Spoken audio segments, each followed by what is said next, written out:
to go live today. This is Wendy with Cannin Plannin, trying to go live. Facebook's not cooperating, so we're just going to have to record it and then post it for you guys. So if you wanted to catch the live, don't worry because it was a recording posted earlier. So here we go. I wanted to share with you guys all about some digital organization. All this month, we're going to be talking about getting organized leading up to our direct sales organization workshop. This is going to be coming at the end of February. Registration is going to be opening for that tomorrow, so be watching. But I wanted to pop in today and talk to you guys about what happens when you have more than just your paper planner to have to organize, such as digital spaces, programs that you use, your desktop, your desk area where you work in your home. And I want to talk about those for just a hot minute today. I brought a slideshow for you guys today, so let me share that with you, and then we can pop into the things. So we're talking about getting organized more than just your paper planner. So let's talk about it today.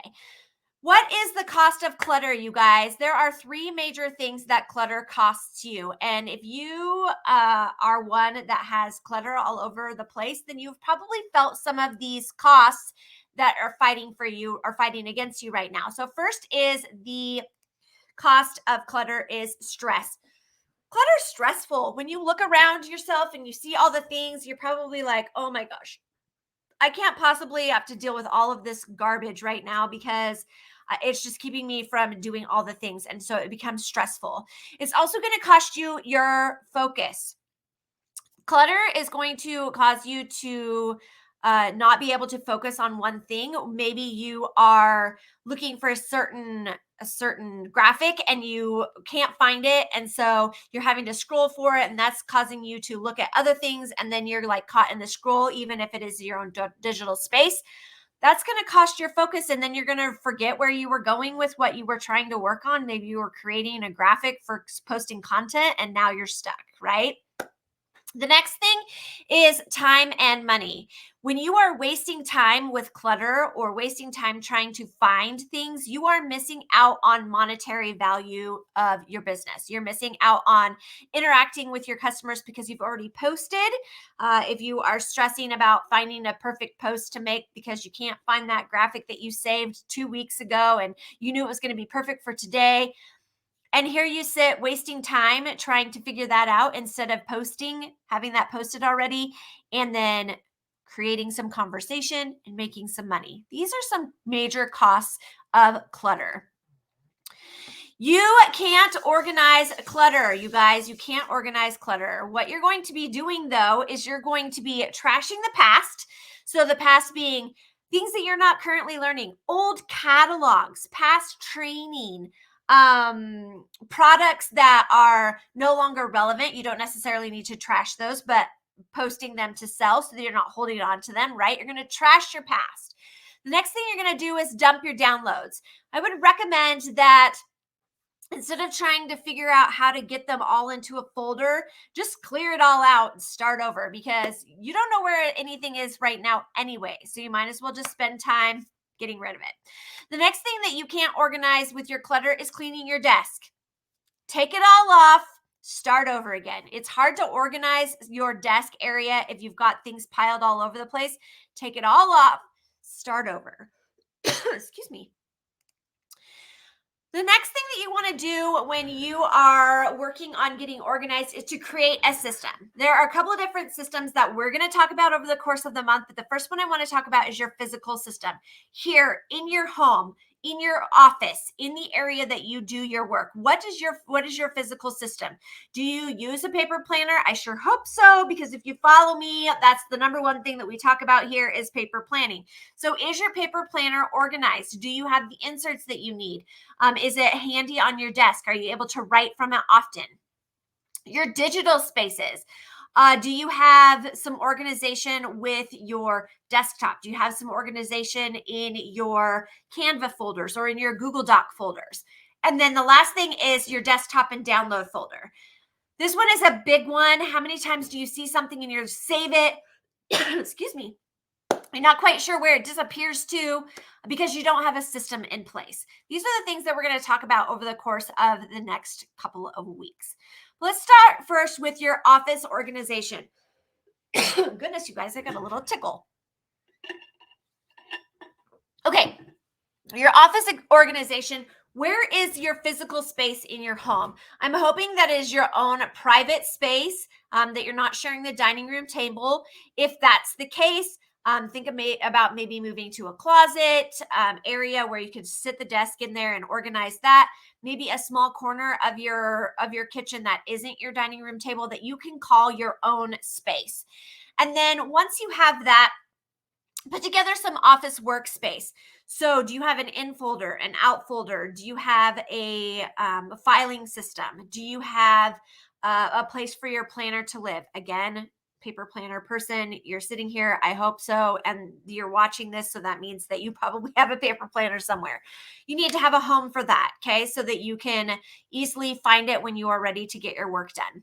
The next thing you want to have is folders and shelving space. Do you have space for all of the things that you need to store? If you have catalogs, how do you have them stored? If you have training, are they in a binder? If you have, maybe you are with a craft company, do you have some way to organize your craft supplies? If you are with a kitchen company, maybe you have your kitchen utensils organized, or your spices organized, or the things that you use for you to be able to make videos, those kinds of things. So be thinking about what your physical space looks like for your office. Obviously, if you are a kitchen person, you might have a corner of your desk that is for your computer, but the rest of your office space is in your kitchen. How are you keeping that organized for yourself? The next one is your digital organization. When it comes to saving files, when it comes to organizing your desktop, when it comes to organizing your digital space, do you have a filing system that is used with particular names? For example, when I use my Canva filing system, it is January 2024 or February 2024. And then within that, I have my within my February planning folder, I have February 2024, February 2023, February 22, et cetera. Within each one of those folders, I have a Harmony Hero folder, I have a Cannin Plannin folder, I have a business page folder. So those are the kinds of things that I'm talking about. And it is making sure that you're writing the names so that you can understand it. February 2024, Harmony Heroes. Okay. February 2024, Cannin Plannin. February 2024, business page. Okay. A way for you to be able to create a naming system that sticks and that you can follow through with over and over and over again. The next one is your desktop filing system. Yes, I have one of those. So right now I have just finished consolidating my 2023. I have one folder that says Tula 12 2023. Within that folder is a folder for each month. Within those folders are the groups that I'm in charge of, or any extra things that I need, new releases, so that I can find them quickly. So release graphics, I have party graphics, I have Canva graphics. All of those things are stored on my desktop.